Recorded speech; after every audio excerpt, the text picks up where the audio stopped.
So even though the Stark VARG is clearly cheaper, it's not anywhere near 90%. So, Stark Future has just dropped their brand new electrical motorcycle, the Stark VARG EX. While their statement about using dildos definitely raised some eyebrows, Also used in modern dildos. they also made a claim that stood out even more. They said that owning a motorcycle like this, a Stark VARG, is 90% cheaper than owning a gas-driven motorcycle. The cost of ownership of the VARG EX is remarkably lower than any gas bike, making it actually the most affordable enduro bike you could own. You heard that right. 90% cheaper. 90%. That's almost 100%. So I'm gonna find out with some insane researching skills if this can be true. Because if it is, I'm very impressed. But to be honest, I'm pretty skeptical. So let's break it down. Stark states on their website that the cost of owning and riding their motorcycle for 100 hours is 535 euros, while a traditional gas-driven motorcycle would cost a whopping 5,858 euros. And as a biker who has owned several different motorcycles, none of these numbers makes any sense. And that's why I'm left with some rather big questions. Bigger. That's good. Is it really that expensive to ride a gas-driven motorcycle for 100 hours? And on the opposite side, is it really that cheap to ride an electrical motorcycle for 100 hours? So let's try to find some answers in the included graphs on Stark's website.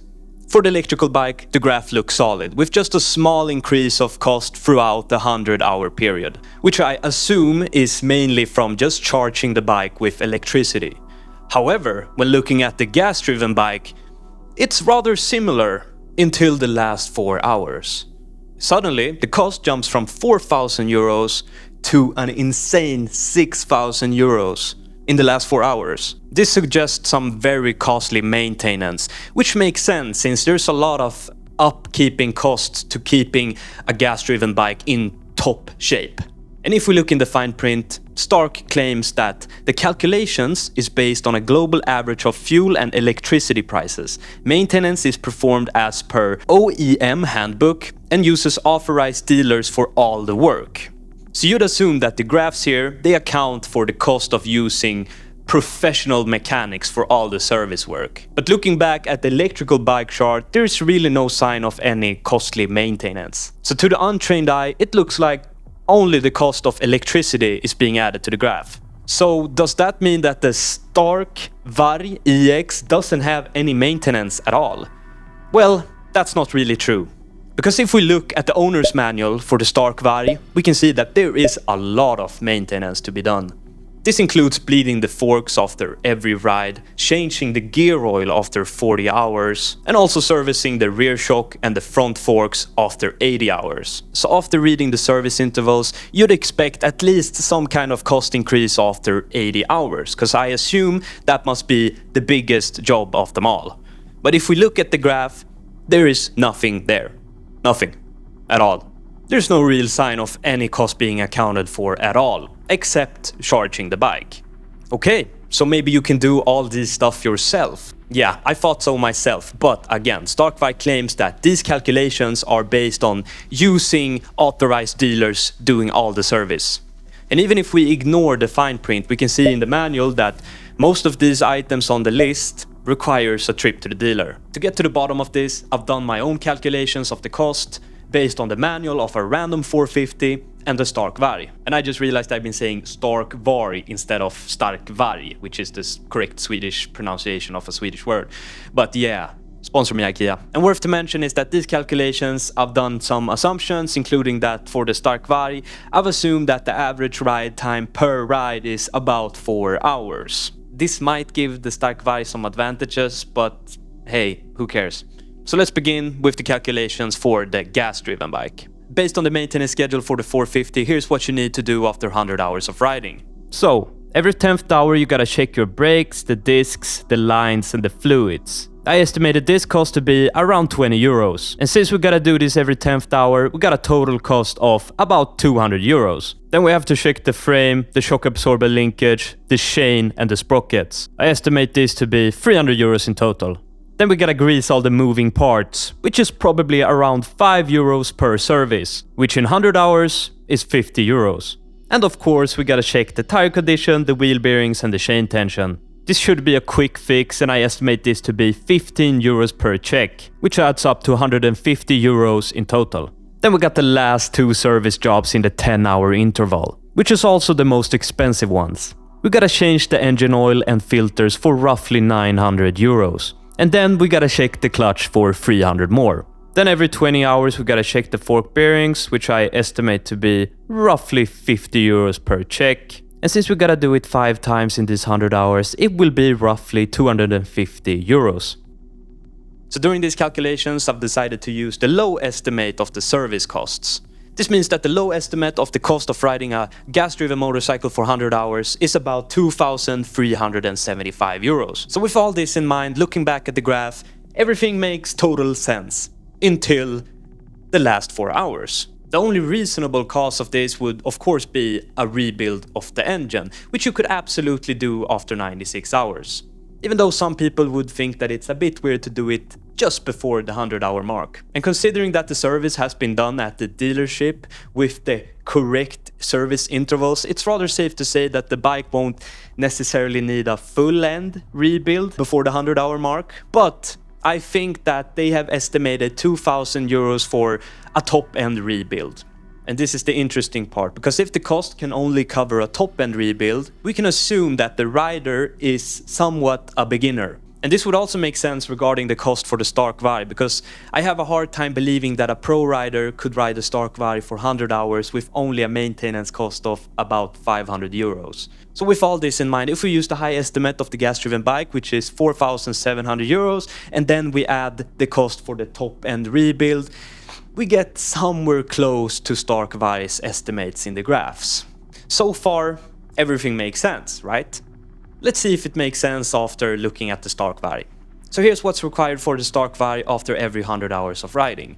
The routine maintenance consists of greasing the chain before and after every ride. Since we assume that the average ride is 4 hours, it's gonna be 25 times. This adds up to 250 euros. Then the manual also states that we need to grease the docking station release mechanism, whatever that is. I have no clue, but this is the docking station. But if we use the same frequency as the previous example, we get about roughly 250 euros. Then after every ride we have to bleed the forks, which I did a very rough estimate of about 15 euros per bleed. And since we're gonna be able to ride 25 times per 100 hours, I estimate this to be roughly 375 euros. And even though the Stark VARG is 100% electric, we still need to change the gear oil. And this is something we have to do every 40 hours, so that will be about 200 euros minimum.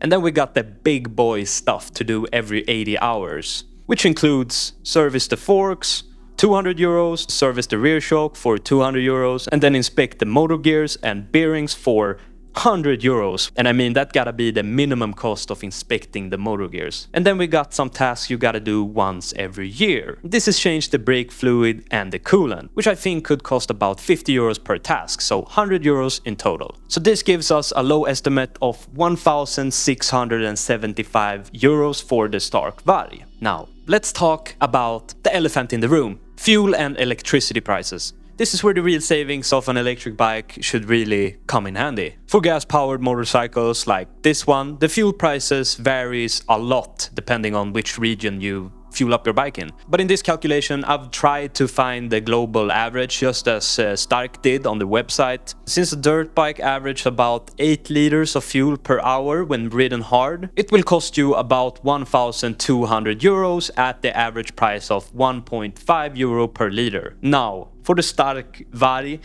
it's a whole lot more complicated to calculate the electricity price, but I did my best. So to save the sanity of you guys, I've decided to not include all the calculations that I've done, but the final cost added up to 115 euros. And this is if we are accounting for a 90% charger efficiency. I know, it's advanced. So in terms of fuel, the electrical bike is clearly a lot cheaper than the gas-driven one. But is it enough to justify the claim of being 90% cheaper? Now, let's see if the math adds up after putting everything together. For the gas-driven motorcycle, if we use the low end of the prices, we get 2,375 euros for the maintenance, and then we got the fuel, 1,200, and then we add the top end rebuild for about 2,000 euros. This adds up to 5,575 euros after riding a gas-driven motorcycle for 100 hours. And then for the electric bike, the calculations are a bit simpler. First we got the maintenance, 1,675, and then we got the electricity for 115 euros. And all this adds up to 1,790 euros.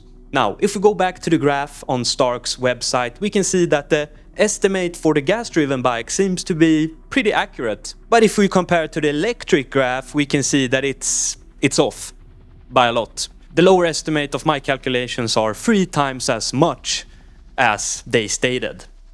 So even though the Stark VARG is clearly cheaper, it's not anywhere near 90%. At best, you're saving about 60% of the cost, maybe 70%, I don't know, but it's not 90%. So, are they lying to us? Well, if we read the fine printed text one more time, it doesn't exactly say that they use the average price for maintenance cost. This means that this average could possibly only be applied for the fuel prices. So the prices for all the maintenance might as well be free, since Stark can do it in their own factories and so on. While on the other hand, the service for the gas-driven bike could be much more than the average.